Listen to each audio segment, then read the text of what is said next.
Hi students, आज मैं आपके सामने सेंटेंस का दूसरा पार्ट्स लेके आया हूँ। Parts of sentence.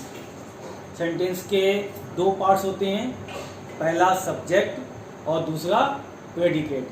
What is subject? Subject क्या होता है? सब्जेक्ट टेल्स अस हु और what the sentence is about. Example, Mohan is doing his work. वाक्य में जिसके बारे में कुछ बताया जाता है उसे सब्जेक्ट कहते हैं। Example, Mohan is doing his work. Who is doing his work? Answer आएगा मोहन। मोहन क्या है? सब्जेक्ट। दूसरा पार्ट है predicate. Predicate tells us what subject is. Subject क्या है? What subject does. सब्जेक्ट क्या करता है?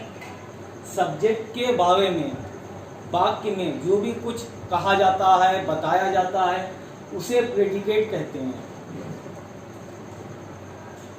सेंटेंस के दो पार्ट्स होते हैं, सब्जेक्ट और प्रेडिकेट। अब सब्जेक्ट और प्रेडिकेट के भी पार्ट्स हो जाते हैं। सब्जेक्ट के पार्ट्स हैं determiner, adjective, main word. Predicates के भी पार्ट्स होते हैं helping verb, main verb, object, phrase. Subject में डिटर्मिनर जैसे आर्टिकल्स ए एंड द, या पजेसिव एडजेक्टिव या डिमोस्ट्रेटिव एडजेक्टिव, ये डिटर्मिनर्स में आते हैं। दूसरा है एडजेक्टिव, ऐसे शब्द जो नाउन या प्रोनाउन के बारे में कुछ बताते हैं, यानी कि विशेषता बताने वाले शब्दों को एडजेक्टिव कहा जाता है। जैसे नोटी बॉयज। बॉयज की विशेषता क्या है? नोटी। तो नोटी क्या है? एडजेक्टिव। बॉयज ये नाउन है, या इसको हम मेन वर्ड भी कहते हैं।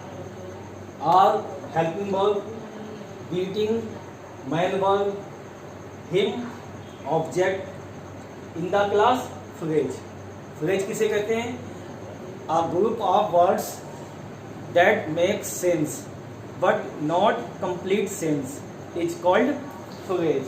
शब्दों का समूह जिसका अपना मीनिंग तो होता है लेकिन कंप्लीट मीनिंग नहीं होता है, उसे हम फ्रेज कहते हैं। फ्रेज सेंटेंस के एंड में भी आ सकता है, वो प्रेडिकेट फ्रेज कहलाता है, या फिर सब्जेक्ट के साथ भी आ सकता है। अब इसमें सब्जेक्ट प्रेडिकेट्स के पार्ट्स के साथ सेंटेंस आ सकता है, या फिर सेंटेंस में केवल सब्जेक्ट और प्रेडिकेट भी आ सकता है। जैसे एग्जांपल के लिए, आई टीच यू इंग्लिश। इसमें आई क्या है? सब्जेक्ट। टीच यू इंग्लिश क्या है? प्रेडिकेट। तो इस तरह सेंटेंस केवल सब्जेक्ट और प्रेडिकेट के साथ भी हो सकता है। एग्जाम्पल के लिए, ही गोज। ही क्या है? सब्जेक्ट। गोज क्या है? प्रेडिकेट। या फिर सब्जेक्ट के पार्ट्स भी हो सकते हैं और प्रेडिकेट के पार्ट्स भी हो सकते हैं। अब प्रेडिकेट्स को पहचानने का एक दूसरा भी तरीका है कि किस तरीके से हम प्रेडिकेट पहचानें। हेल्पिंग वर्ब या मेन वर्ब के साथ जो भी बाकी के शब्द होते हैं वो प्रेडिकेट में आते हैं।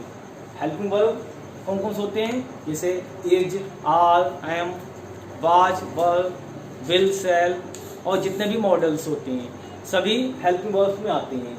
तो प्रेडिकेट का पार्ट्स हेल्पिंग वर्ब से स्टार्ट होता है, या फिर मेन वर्ब से स्टार्ट होता है, या फिर जैसा ये एग्जांपल लिखा है, हेल्पिंग वर्ब और मेन वर्ब दोनों एक साथ आ सकते हैं। तो सबसे अच्छा प्रेडिकेट पहचानने का तरीका है कि हम सबसे पहले हेल्पिंग वर्ब देखेंगे और उसके बाद का जो भी पार्ट्स है वो पूरा पार्ट्स प्रेडिकेट कहलाएगा, और हेल्पिंग वर्ब से पहले का हिस्सा सब्जेक्ट कहलाता है।